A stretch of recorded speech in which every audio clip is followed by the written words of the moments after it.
ରମେଶ, ମିକୁ, ଚିଣ୍ଟୁ ତିନି ଜଣ ଗୋଟିଏ କଲେଜ ହଷ୍ଟେଲରେ ରହୁଥିଲେ ଆଉ ସେମାନେ ଭଲ ସାଙ୍ଗ ମଧ୍ୟ ଥିଲେ।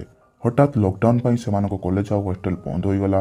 ପିଲାମାନେ ଧୀରେ ଧୀରେ ଘରକୁ ଯିବାକୁ ଲାଗିଲେ, କିନ୍ତୁ ରମେଶ, ମିକୁ, ଚିଣ୍ଟୁ ଘରକୁ ନ ଯାଇ ଗୋଟିଏ ଜଙ୍ଗଲରେ ପିକନିକ୍ କରିବା ପାଇଁ ଭାବିଲେ। ସେମାନେ ପିକନିକ୍ କରିବାର ସମସ୍ତ ସାମଗ୍ରୀ ନେଇ ସହରଠାରୁ କିଛି ଦୂରରେ ଅବସ୍ଥିତ ଏକ ଜଙ୍ଗଲକୁ ପିକନିକ୍ କରିବା ପାଇଁ ବାହାରିଲେ। ସେମାନେ ରାସ୍ତାରେ ବହୁତ ମଜାମସ୍ତି କରି ଯାଉଥାନ୍ତି। ହଠାତ୍ ତାଙ୍କ ଗାଡ଼ି ଆଗରେ କେହି ଜଣେ ଚାଲିଯିବାର ଲାଗିଲା ଆଉ ରମେଶ ଜୋରରେ ସେଇ ଟାଇମ୍ରେ ବ୍ରେକ୍ ବି ମାରିଲା। ଆଉ ଯାଇ ବାହାରେ ଦେଖେ ତ କେହି କୁଆଡ଼େ ନାହାନ୍ତି। ସେମାନେ ଟିକେ ଡରିଗଲେ। ତାପରେ ସେମାନେ ପୁଣି ସେମାନଙ୍କ ବାଟରେ ଯିବାକୁ ଲାଗିଲେ।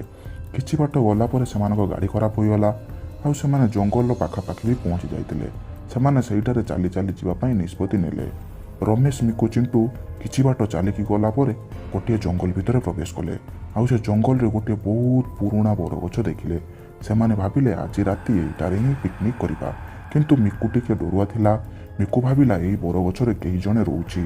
ମିକୁ ଏହା ଭାବି ରମେଶ ଆଉ ଚିଣ୍ଟୁକୁ ଏଠାରେ ରହିବା ପାଇଁ ମନା କଲା, କିନ୍ତୁ ରମେଶ ଆଉ ଚିଣ୍ଟୁ ତା କଥାକୁ ହସରେ ଉଡ଼ାଇ ଦେଲେ ଏବଂ ବାଧ୍ୟ କଲେ ସେଇଟାରେ ହିଁ ରହିବା ପାଇଁ। ମିକୁ ସେମାନଙ୍କ କଥାରେ ପଡ଼ି ସେଇଟାରେ ବି ରହିଲା ଆଉ ସେମାନେ ନିଜ ନିଜ କ୍ୟାମ୍ପ ସେଇଟାରେ ଲଗାଇଲେ। ନିଜ ନିଜ କ୍ୟାମ୍ପ ଲଗାଇବା ପରେ ସେମାନେ ସେଠାରେ ବହୁତ ମଜାମସ୍ତି କଲେ। ସେମାନେ ମଜାମସ୍ତି କରିସାରିବା ପରେ ନିଜ ନିଜ କ୍ୟାମ୍ପକୁ ଶୋଇବା ପାଇଁ ଗଲେ। ମିକୁ ଟିକେ ଶୋଇବାକୁ ଚେଷ୍ଟା କରିଥାଏ। ହଠାତ୍ ସେହି ଜଙ୍ଗଲରୁ ଅନେକ ପ୍ରକାର ଶବ୍ଦ ଶୁଣାଗଲା, ଯାହା ଟିକେ ଭୟାନକ ଥିଲା।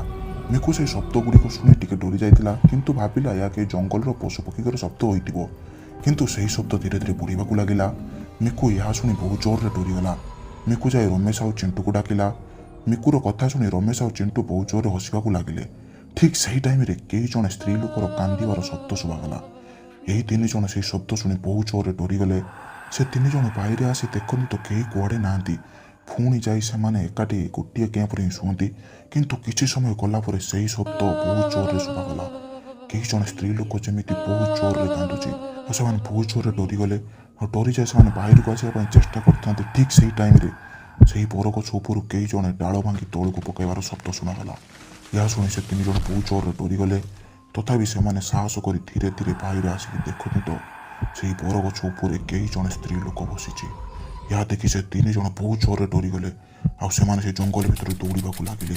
ଆଉ ସେମାନେ ଦୌଡ଼ିବା ସମୟରେ ତାଙ୍କୁ ଏମିତି ଲାଗିଲା ଯେମିତି ସେହି ଗଛ ତାଙ୍କ ପଛରେ ହିଁ ଚାଲି ଆସୁଛି। କିନ୍ତୁ ସେଇମାନଙ୍କର ସେଦିନ ରାତି ହିଁ ଶେଷ ରାତି ଥିଲା, କାରଣ ସେମାନେ ତା ପରଦିନ ସୂର୍ଯ୍ୟ ଦେଖିପାରିନଥିଲେ।